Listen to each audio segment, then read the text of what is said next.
रोजा की शुरुआत कब से हुई, पहला रोजा दुनिया में कब रखा गया और किसने रखा, ये जानना हर मुसलमान औरतों और मर्दों के लिए जरूरी है। बिस्मिल्लाहिर्रहमानिर्रहीम। शुरू अल्लाह के नाम से जो बड़ा मेहरबान निहायती रहम करने वाला है। नाज़रीन, रमजान एक ऐसा पाक महीना है जिसमें कुरान नाजिल हुआ, जिसके अंदर लोगों के लिए सीधा और सही रास्ता बताया गया है। रमजान एक ऐसा महीना है जिसमें हर मोमिन की दुआ कबूल होती है और अल्लाह पाक ने हर मुसलमान के ऊपर रमजान के 30 रोजों को फर्ज किया है। नाज़रीन, जैसा कि आप सभी जानते हैं कि रमजान का महीना शुरू हो चुका है और दुनिया भर में मुसलमान इस महीने की बरकत से रोजे रखते हैं।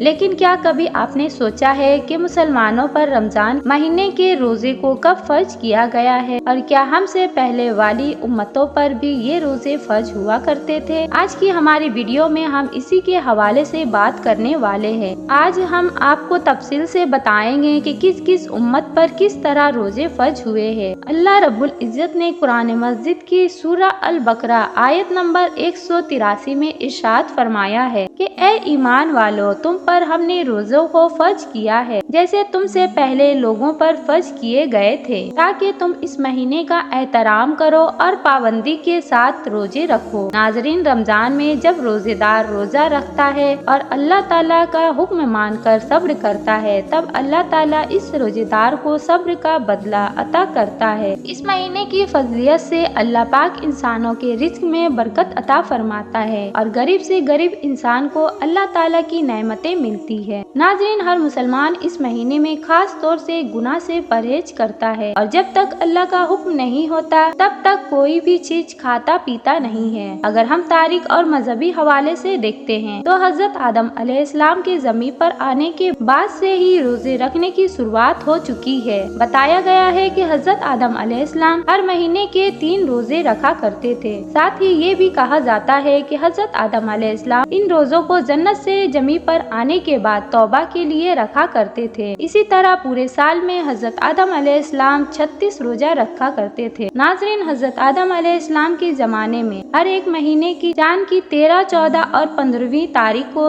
रोजे रखे जाते थे। ये वो तारीख है जब चांद पूरा मुकम्मल और रोशन होता था, जिसको आप और हम 14वीं का चांद भी कहते हैं। इसके बाद जब हजरत नूह अलैहिस्सलाम का जमाना आया तो उन्होंने भी हजरत आदम अलैहिस्सलाम के जमाने की तरह महीने में 3 रोजे रखते, वो भी इन्हीं 3 तारीखों पर। इन रोजों को तूफान नूह से बचने पर हजरत नूह अलैहिस्सलाम ने शुक्र का नाम दिया। लेकिन हजरत दाऊद अलैहिस्सलाम के रोजे का तरीका हजरत आदम अलैहिस्सलाम के और हजरत नूह अलैहिस्सलाम से थोड़ा अलग था। चुनांचा हुजूर अक़दस सल्लल्लाहु अलैहि वसल्लम के फरमान के मुताबिक वो एक दिन रोजा रखते थे और एक दिन इफ्तार करते थे, यानी पूरे साल में आधा साल रोजा रखते थे। इसके अलावा हजरत सुलेमान अलैहिस्सलाम हर महीने में 9 दिन रोजा रखते थे और ये रोजे महीने की शुरुआत में 3 दिन, महीने के बीच में 3 दिन और महीने के आखिरी में 3 दिन रखा करते थे। इसके अलावा हजरत इब्राहिम अलैहिस्सलाम भी हजरत आदम अलैहिस्सलाम के तरीके के मुताबिक रोजा रखा करते थे, यानी कि हर महीने में 3 दिन रोजे रखते थे। लेकिन कई रिवायतों में ये भी आता है कि हजरत इब्राहिम अलैहिस्सलाम पूरे महीने के रोजे रखा करते थे। हजरत मूसा अलैहिस्सलाम के रोजे का तरीका सबसे अलग था। चुनांचा सहाबा इकराम का कहना है कि मूसा अलैहिस्सलाम को अल्लाह रब्बुल इज्जत ने लगातार 3 महीने रोजे रखने का हुक्म दिया था और इन रोजों के फजल से वो अल्लाह से मुलाकात करेंगे और हम कलामे का सर्फ हासिल करेंगे।